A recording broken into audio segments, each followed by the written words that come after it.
sabay-sabay at masikla ang mga masamang gawa. Dapat itago o dapat ilantad? Ilantad! Ilantad! Ilantad! Ilantad! Ilantad! Ilantad! Ilantad! Sa pantanong, Yun, ganda. ang sino man nagnakaw sa kaban ng bayan, hindi panagutin o panagutin? Panagutin! Panagutin! Panagutin! Panagutin! Panagutin! Panagutin! Panagutin! Panagutin! Kawawa naman. Malinaw ang inyong sagot. Sana naririnig yan ng mga kinauukulan. Rinig yan. Mga Kaya binginin tama yun. lang to. Nasama-sama natin ipanawagan Mga bingi yun. ang ukol sa transparency at accountability. At nananawagan din tayo na yung mga hakbang na gagawin ay dapat na makatarungan at sang-ayon sa ating saligang batas. Hindi tayo sang-ayon sa anumang solusyon na labag sa konstitusyon. Sang-ayon ba tayo doon, mga kapatid? Hindi tayo sang-ayon sa revolusyon. Hawi kayo! Hindi tayo sang-ayon sa revolutionary government. Hindi tayo sang-ayon sa kudita. Hindi tayo sang-ayon sa snap election. Hindi tayo sang-ayon sa paglalagay ng civilian military junta. Basta yung hakbang magbubunga ng karahasan at kaguluhan, hindi tayo sang-ayon dyan. Ang gusto natin, lahat ng solusyon, lahat ng hakbang, dapat sumunod sa paraang legal at payapa.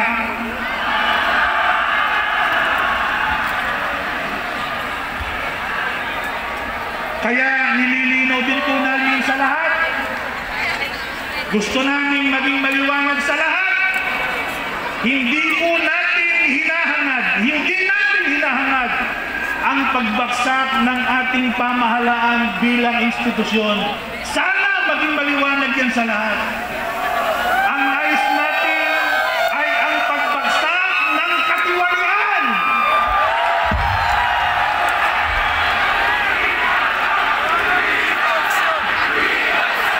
Ang nais natin ay ang pagtataguyod ng isang pamahalaang tapat at makamamamayan.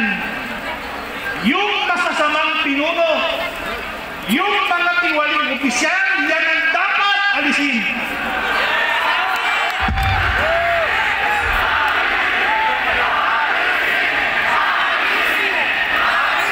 Hindi po yung pamahalaang gumagarantya sa kalayaan ng mga mamamayan. Kaya mga kababayan, malinaw ang ating pinaninindigan.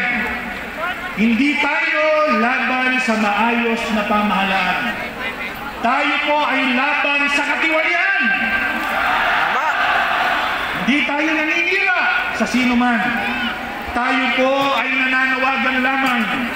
Hindi tayo naghahasik ng kaguluhan.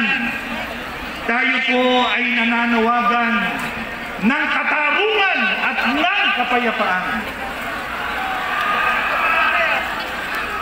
Hanggat hindi po natutunton, hanggat hindi napapanagot yung mga mastermind sa korupsyon, itutuloy natin ang ating pagmamatsyag at mga pananawagan sa mapayapang mga paraan.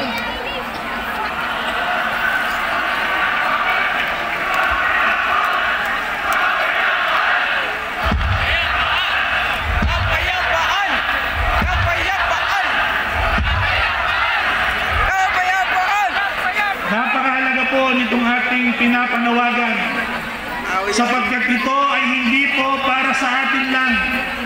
Hindi po ito para sa kasalukuyan lamang, kundi ito po ay para sa kinabukasan ng ating mga anak at ng susunod henerasyon ng mga Pilipino. Patungtungar, okay. Awik kayo. Nararapat sila sa manamumuhay sa isang tapat, makatarungan at marangal na bansa.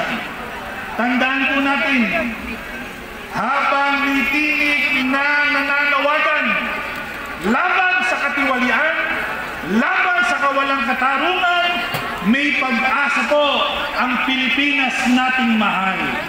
Maraming salamat po. Mabuhay!